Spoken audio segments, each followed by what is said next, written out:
의원님, 저희 시민언론 뉴탐사와 인터뷰해 주셔서 고맙습니다. 네, 반갑습니다. 네. 김동환입니다. 네, 지금 이제 의정 활동 이제 한 보름여 지나가는 것 같습니다. 뭐 최근에 좀뭐 지역 뭐 의제도 관련해서 네. 뭐 이렇게 좀 활동하시거나 뭐 짧은 기간이지만 어쨌든 좀 뭐 좀 열심히 하고 계신가요? 저희 서대문 갑 지역은 연대도 있고 이대도 있고 젊은 분들이 많이 삽니다. 또 그분들이 학교를 졸업하고 나서도 지역이 교통에 또 편하고 또 지역이 좋고 하니까 많이 머물면서 사시는 젊은 분들이 많이 있습니다. 근데 제가 선거 때도 공약을 내세우긴 했지만 지금 청년들의 주거 문제가 사실상 정말 심각한 상황입니다. 주거비가 너무 올라서 지금 대학교 앞 원룸이 월세가 한 100만 원 정도 한다고 하더라고요.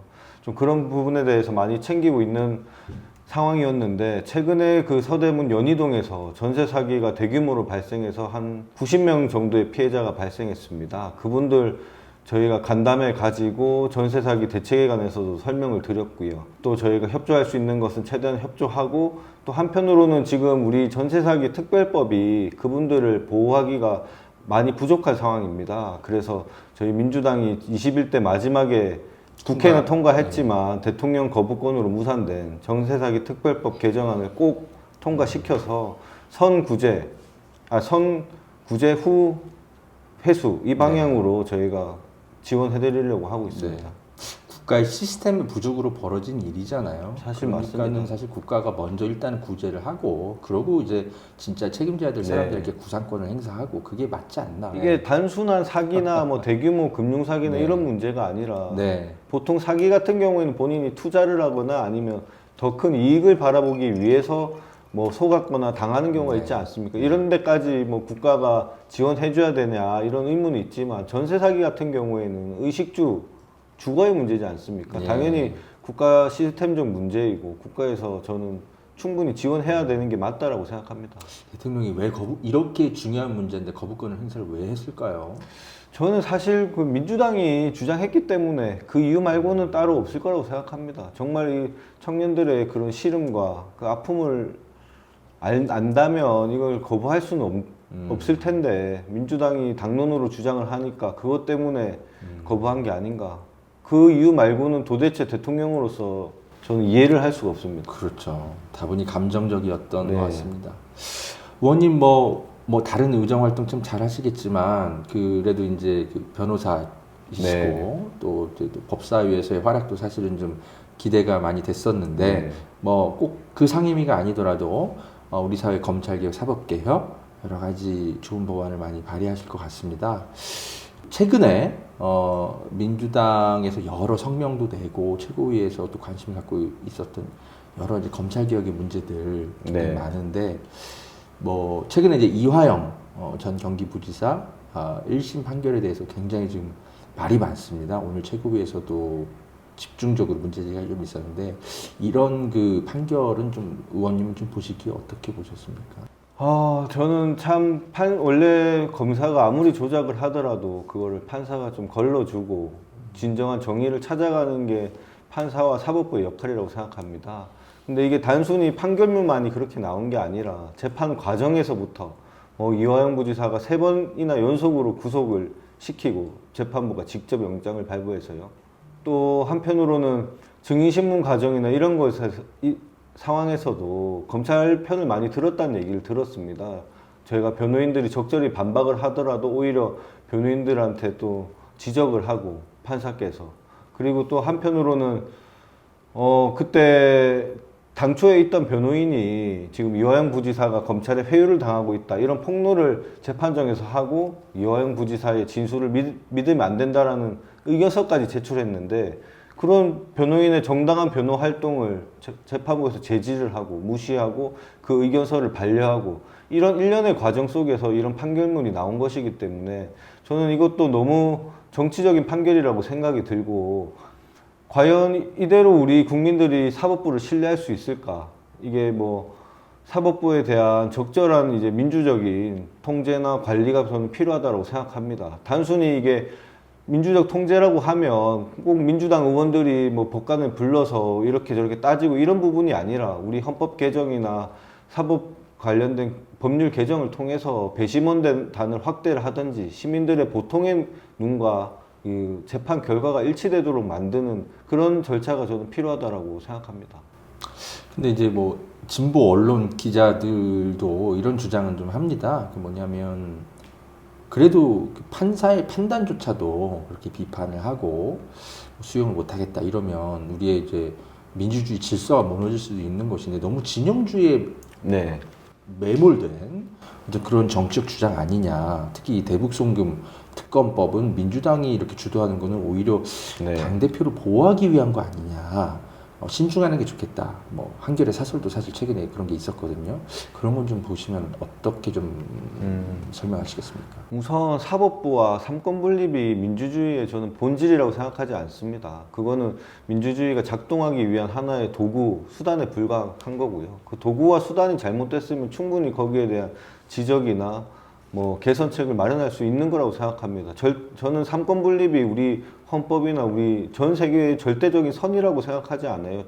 오직 절대적인 선은 국민들에 의한 민주주의밖에 저는 없다라고 생각하고 나머지는 어차피 도구 차원의 문제라고 먼저 말씀드리고 싶다고 드리고요. 특히나 지금 사법부 같은 경우에는 전혀 민주적인 아무런 질서가 없습니다. 그 사법시험을 합격해서 법관으로 채용되거나 아니면 로스쿨에 를 졸업하고 법관으로 채용되거나 그런 이제 법률 전문가 정도로만 제도적으로 인정을 받는 분들이지 그분들이 과연 우리 헌법 질서에서 민주주의를 보호하고 그런 역할을 할 수 있을까 많은 그런 의문이 들고요.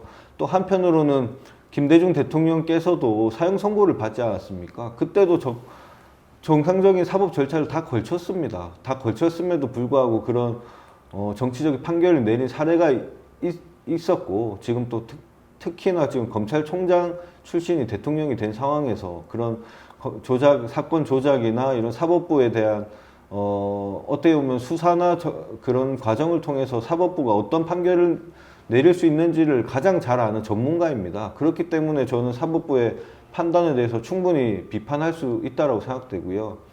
또 한편으로는 그런 비판을 안 받기 위해서는 사법부의 그 판결이나 아니면 그 재판 진행 과정이 국민들에게 전부 다 공감대를 얻는다면 그런 비판을 당연히 안 받겠죠. 근데 저는 이번 이화영 부지사에 대한 판결은 재판 진행 과정이나 판결 내용을 비춰보더라도 너무 부당하고 국민적 공감대를 얻기 어려울 것이다. 그렇게 생각하고 있습니다.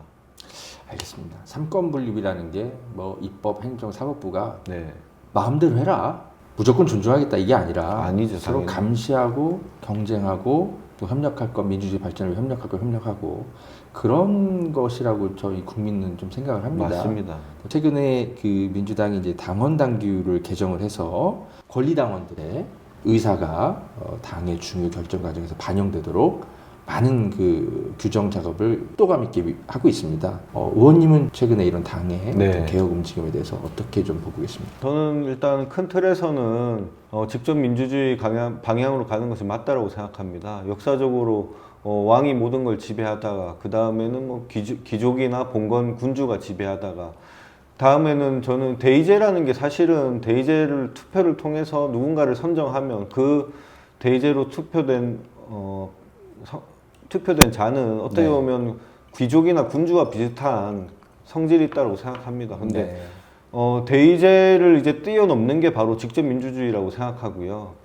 근데 지금 뭐 반발하는 입장에서는 과연 우리 당이나 우리나라가 직접 민주주의 할 수준이 도달했는가 이런 반발을 하고 있다라고 생각합니다. 근데 지금 유튜브나 아니면 저희 국민들, 우리 당원들의 교육 수준에 비춰본다면 저는 충분히 지금 직접 민주주의에 도입해도 마땅한 순간이다. 오히려 좀 모질하지 않을까 그런 생각이고 민주당에서도 결국은 지금 의장 선거에서 참여를 하는 건데 반대하시는 분들은 아니 의장은 국회의원들이 뽑는 건데 왜 당원들이 참여하냐라고 하는 것은 예전에 그 전두환 대통령을 뽑을 때 대통령은 우리 통일주체 국민회의가 그렇죠. 뽑는 건데 왜 국민들이 대통령 뽑는데 참여하냐 그거랑 같은 논리라고 생각합니다.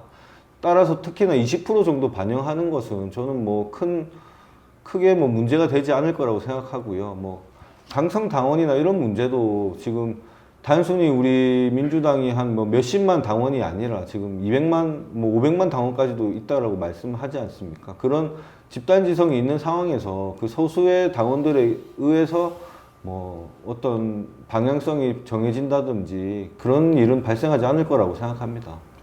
강성당원이라는 말에 뭔가 좀 무지한 강성당원이라는 편견이 깔려 있는 단어라는 생각이 많이 들어요. 맞습니다. 근데 정말 정치 무지한 사람들인가 보면 전혀 그렇지 않거든요. 네. 저도 가끔 커뮤니티나 이런 데 보면 저희보다도 더 관점이 명확하시고 또 한편으로는 이게 뭐 중도층이나 어떻게 보면 보수층까지 고려해서 이렇게 하는 게 좋겠다라고 다들 말씀하시는 분들도 많으시고요. 네. 그런 분들의 의견을 수렴하는 게 저는 당원으로서도 당연하고 필요한 절차라고 생각합니다. 뭐 이건 답변을 하셔도 되고 안 하셔도 됩니다. 갑작스럽게 한번 질문 드려보는데 이재명 대표랑 뭐 만나실 기회가 있었습니까? 따로? 저희가 공식적인 자리 외에. 예. 공식적인 자리 외에는 없습니다. 이재명 대표가 이재명 대표만의 어떤 예. 사당화, 예. 뭐 이런 어떤 움직임 속에서 당원 당규도 개정하고 당을 독재적으로 운영하려는 거 아니냐 이런 우려들을 뭐 언론들이 여전히 합니다. 네. 뭐 이런 거에 대해서는 좀 어떻게 보십니까? 저는 이재명 대표님께서 본인이 직접 뭐 사당화를 하니 민주당을 내가 이끌어가니 뭐 그렇게 판단하신 거는 전혀 아니라 생각하고요. 우리 당원들이 그렇게 요구에 의해서 대표님께서 어쩔 수 없이 저렇게 역할을 할 수밖에 없는 상황이 이르렀다. 그렇게 생각합니다. 지금 우리 정치나 우리나라의 지금 시스템이 평온한 상태가 아닌 것은 다들 알고 있지 않습니까? 지금 윤석열이라는 검찰 독재가 이렇게 우리나라의 정치와 행정을 장악하고 있는 상황에서 우리 당원이나 지지자들께서는 좀 강한 당대표를 원하시고 좀 이재명 대표께서 좀 강하게 윤석열 대통령과 좀 싸워달라라는 그런 염원이 반영된 상황 속에서 우리 민주당도 겨우 거기에 맞춰 나가는 그런 상황이라고 생각하고요. 이재명 대표님이 무슨 뭐 우리 당을 내가 장악을 하고 나중에 뭐 사당화를 해서 이런 게 전혀 아니라고 생각합니다. 만약에 당대표가 되시고 사당화가 됐고 당을 장악했더라면 뭐 체포동의안도 그렇게 가결되거나 할 일이 없었겠죠. 그런 것을 직접 경험하고 바라본 우리 당원들께서 대표님께 그렇게 힘을 실어주고 있는 상황이 아닌가 그렇게 생각합니다. 알겠습니다.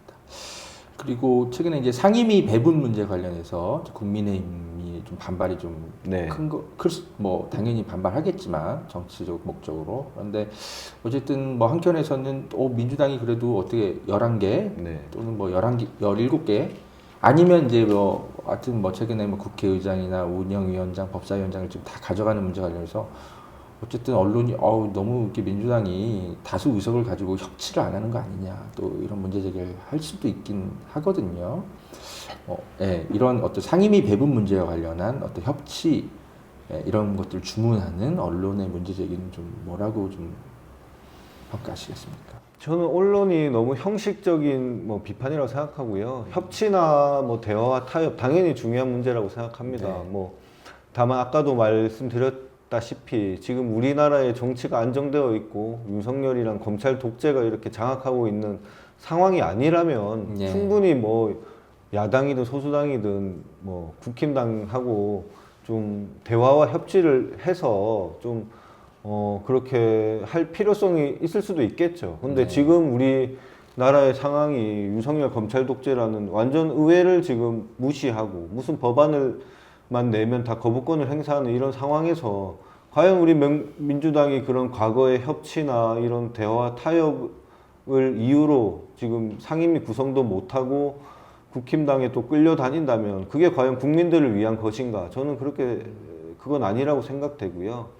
지금 시대 상황에 맞게 민주당에서 정말 저는 잘하고 있다고 생각되고 우원식 의장님께서도 처음에는 뭐 당원들께서 조금 잘 해 나가실 수 있을까 이런 생각은 있었지만 그래도 지금 당원들의 요구나 국민들의 요구를 잘 수용하시고 지금 상임위를 배정하는 문제나 이런 부분은 잘 지금 하고 계신다 그렇게 생각하고 있습니다. 지금 국회법상 지금 상임위 배분은 위원장 선출은 끝났어야 되는 시기 아닙니까? 사실은 법적 규정에 따르면 이미 끝났어야 되는 시기죠. 아직 7개를 채우지 못한 거에 대해서 국민들께 뭐 민주당의 일원으로서도 한편으로는 죄송하다라는 생각이 들죠.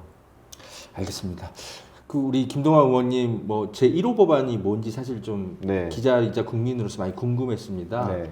뭘 좀 준비를 하셨다고 사실 얘기를 좀 네. 사전에 들어가지고 뭐 준비하셨어요? 아, 제가 네. 낸 1호 법안은 형사소송법 개정안입니다. 지금 수용자에 대한 조사를 함에 있어서 경찰 같은 경우에는 모두 다 수용시설에 방문해서 조사를 하고 있습니다. 수용시설에는 조사실이 있고 CCTV나 이런 시설이 다 갖춰져 있습니다. 근데 검찰 같은 경우에는 전혀 수용시설을 방문해서 조사를 하지 않고 오직 검사실로 불러서 조사를 하고 있습니다. 검사실로 불러서 조사하는 과정에서 어떤 조작과 어떤 회유와 압박이 있었는지는 그러니까 당사자가 폭로하지 않는 이상 아무도 알 수 없고요. 특히나 지금 정치검찰들이 하고 있는 수법이 일단 구속을 시켜놓고 그다음부터 매일같이 이제 검찰실에 부른 다음에 회유도 하고 압박도 하고 설득도 하고 거래도 하고 그런 식으로 진술을 조작하고 있는 상황이고요. 특히나 뭐 유동규 같은 경우에는 석방 직전에 일주일 내내 검사실에서 거의 살았습니다. 단 하루도 빠짐없이 주말도 빠짐없이 검사실에 살았고요. 그 과정에서 진술이 변화되는 것을 제가 대장동 사건을 하면서 봤었고, 이런 식으로 검사가 그 수용자를 불러서 진술을 조작하고 회유를 하는구나. 거기서부터 뭐 이 법안에 대해 발의해야겠다라는 생각을 하게 됐고, 또 이화영 부지사도 직접 폭로하지 않았습니까? 그 수용되어 있던 본인과 김성태와 여러 사람들을 불러서 입맞추기를 시도하고 또 술판을 제공하면서 회유까지 했다는 폭로를 하지 않았습니까? 이제 그런 상황이 발생할 수밖에 없는 이유가 사람이 구속되어 있으면 모든 사회와도 단절돼 있고 자기 가족과도 단절돼 있고 이런 고립돼 있는 상황에서 검사실에 불러서 검사가 이렇게 좋게 회유를 하거나 아니면 위로하는 척을 하면 그 사람의 마음이 거기에 넘어가게 되어 있다라고 저는 생각합니다. 아예 이제 이런 검사들의 조작이나 회유 가능성을 원천 차단하기 위해서는 CCTV가 설치되어 있는 수용시설에 직접 방문해서 조사를 하든지 아니면 또 저희가 부득이하게 뭐 대질 신문을 하거나 검사실에 불러서 조사하게 되는 경우라면 애초에 그 수사관과 만난 그 순간부터 모든 과정을 영상 녹화를 하도록 그런 내용으로 지금 형사소송법을 개정하는 법을 발의했습니다. 우리 국민들이 뭐 일상적으로 뭐 수사받는 경험은 잘 없기 때문에 사실 몰랐던 것 같아요. 경찰은 늘 수용시설을 가서 맞습니다. 현장에서 이제 피의자 조사를 하는데 검찰은 늘 피의자들 검찰 조사실에 당연하듯 불러왔고 그런 큰 차이가 있었군요. 검사가 수용자를 불렀을 때 수용자를 부르면 바로 검사실에 오는 게 아닙니다. 대기실에서 수갑이 차인 채로 대기를 하는데요. 예.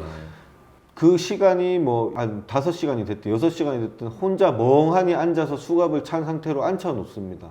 여기서부터 사실은 수용자에 대한 회유 압박이 시작되는 거고요. 그 상황에서 검사가 불러서 뭐 담배를 하나 줄 수도 있고 이화영 부지사가 말했듯이 뭐 연어는 또 먹였다는 거 아시지 않습니까? 검사실 입장에서도 어떻게 수용자에 대해서 그런 사제 음식을 주고 고급 음식을 주겠습니까?